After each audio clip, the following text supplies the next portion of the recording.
स्वामी एकनाथ जी महाराज, उनके पास एक बूढ़ी अम्मा एक बच्चा छोड़ गई, बोली मेरे से तो पाला नहीं जाता, आप ही इसको आश्रम में रख लो। तो स्वामी जी ने हंस के बोला अच्छा ठीक है, इसको क्या अच्छा लगता है खाने में? तो उसको मीठी रोटी अच्छी लगती थी, उसको महाराष्ट्र में पूरन पोली बोलते हैं।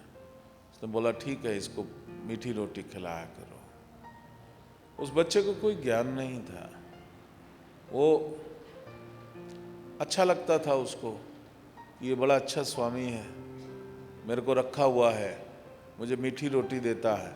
और माँ ने उसके मन में एक संस्कार पैदा कर दिया था, श्रद्धा भक्ति का, विश्वास का, कि मैं एक संत के यहाँ लेके जा रही हूँ, तेरा भला होगा। इनोसेंट बच्चा, उसके मन में वो भाव पैदा हो गया।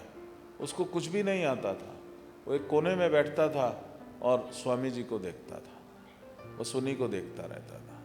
और एडमायर करना, ये नहीं कि बाहर से देख रहा है, अंदर से जो emotion is your real power, जो तुम्हारे भीतर जो इमोशंस हैं वो तुम्हारी सबसे बड़ी प्रबल शक्ति है।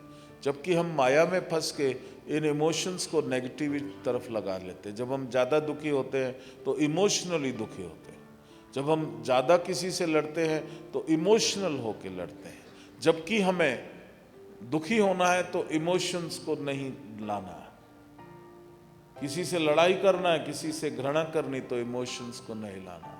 हाँ, अगर भगवान से प्रेम करना है तो उन इमोशंस को जागृत करो। जीवन में कुछ उद्देश्य की प्राप्ति करनी है तुमको, तो उन इमोशंस को तुम लेकर के आओ। अगर कुछ बनना है तुमने तो उन इमोशंस को लेकर के आओ। अपनी इमोशनल पावर को तुम लोग समझो और इन इमोशंस का प्रयोग सिर्फ पॉजिटिव तरफ करना, नेगेटिव तरफ बिल्कुल नहीं करना है। वो बैठा देखता रहता था। तो एक बार वो एक ग्रंथ स्वामी जी लिख रहे थे, तो समय आया तो उन्होंने कहा अब मैं समाधि लूँगा।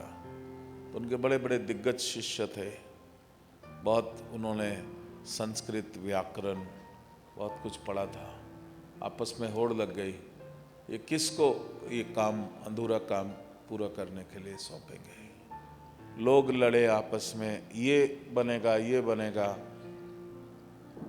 महाराज भी शांत थे और वो उस कोने में पूरन पोलिया अभिनिज्ञ, उसको दुनिया का पता ही नहीं, एक कोने में बैठा बस वो शांत भाव से उनको देखता था।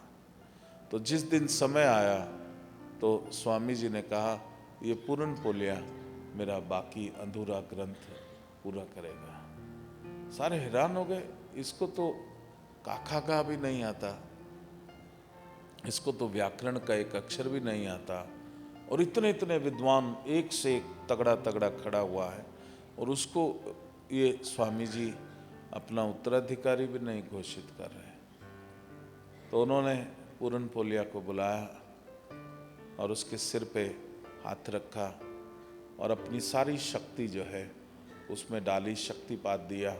शक्तिपात देते ही उसकी कुंडलिनी शक्ति जो है वो ऊपर उठी, शास्त्रार्थ पूर्ण रूप से खुल गया, ब्रह्मांड के साथ एक हो गया। उसकी कॉन्शियसनेस यूनिवर्सल कॉन्शियसनेस हो गई, कॉस्मिक कॉन्शियसनेस हो गई। जो आदमी सिंपल होता है, जिस आदमी में अहंकार नहीं होता, जिस आदमी में मैं नहीं होती, वो कॉस्मिक कॉन्शियसनेस के साथ आसानी से एक हो सकता है। और जिसमें मैं होती है, जिस लेवल की मैं होती है, उतना ही उसका कॉन्शियसनेस लेवल वहीं पर रुक जाता है। तो जैसे ही उन्होंने वो शक्तिपात किया, वही वो पूरन पोलिया जो है एकदम विद्वान हो गया।